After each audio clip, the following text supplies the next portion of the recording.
Good morning. Today I stand before you as the oldest grandson of the man I simply knew as Gampy.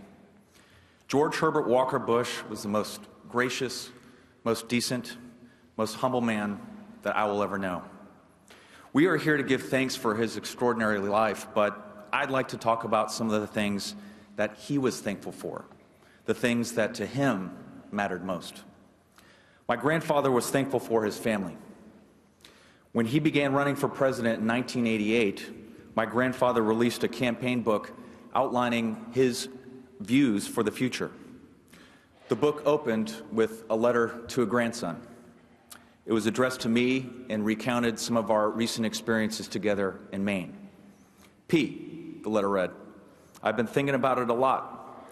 The most fun was the big rock boat, climbing out on it, watching you and Noel playing on it. Near the end of summer, when the moon was full, the tides were high, there was that special day when it almost seemed like the boat was real. In those few words, my grandfather said more about his life than I could ever tell you this morning. Here's a man gearing up for the role of a lifetime, and yet his mind went back to his family. This is a book about policy issues, and yet he still found time to write about an imaginary boat that he built with his grandson. In a typical day, he'd wake up around 5 a.m. to review security briefings and grab his first coffee of the day. When the coast was clear, all the grandkids would try our best to snag a spot on the bed and nestle up between him and Ganny while they read the paper. We all grew up in awe of my grandfather, a larger-than-life figure who we'd catch fly fishing off the rocks in Maine, talking up where the bluefish were running.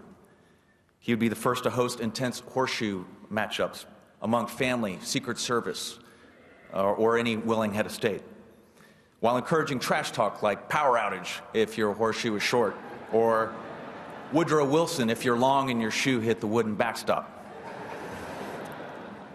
His typical spread included barbecue, tacos, tamales, pork rinds with hot sauce, with a healthy complement of Bluebell ice cream and Klondike bars. Always the competitor, each night Gampy challenged all of the grandkids to the coveted First to Sleep award.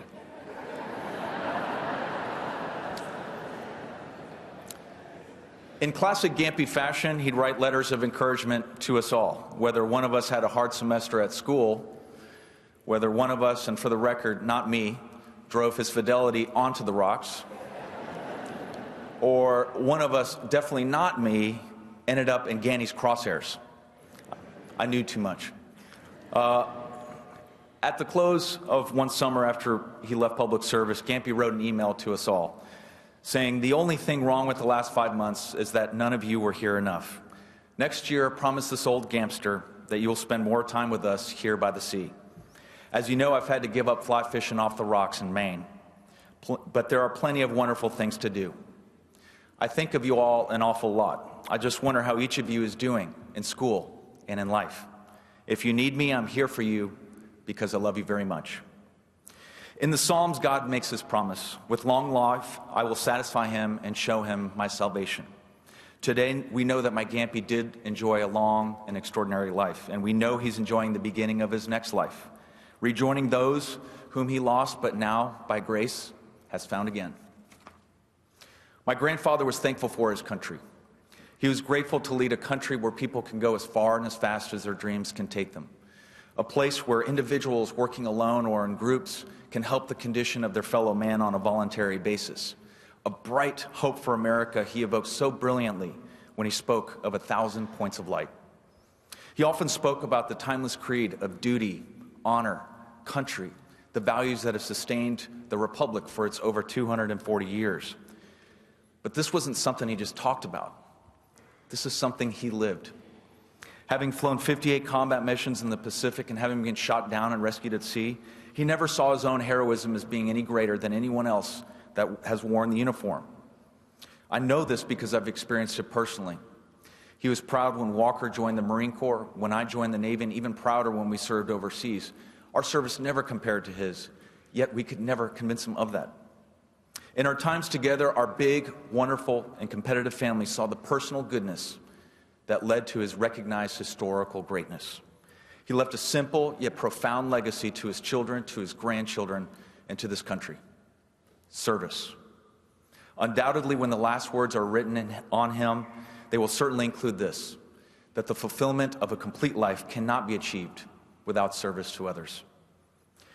You should know that my grandfather was thankful for his God. He once told us as the grandkids, God is good, but his love has a cost. We must be good to one another. It was his faith, his love for others that fulfilled him, that drove him, that led him to a life of public service. Here in Houston at a prayer breakfast, he once reflected on his time on the deck of the submarine Finback, which rescued him after he was shot down during World War II. To get some fresh air, he went on the deck, stood the watch, looked out in the dark. He said the sky was clear, the stars were brilliant, like a blizzard of fireflies in the night. There was a calm inner peace. Halfway around the world in a war zone, a calm inner peace. God's therapy. Today, after 94 years, the heavy hand of time has claimed the life of my Gamps. But in death as in life, my grandfather has won, for he has exchanged his earthly burdens for a heavenly home and is at peace. Yes, George Herbert Walker Bush is the most gracious, most decent, most humble man that I will ever know, and it's the honor of a lifetime to share his name. God bless you, Gampy. Until we meet again, maybe out on that rock boat we built together.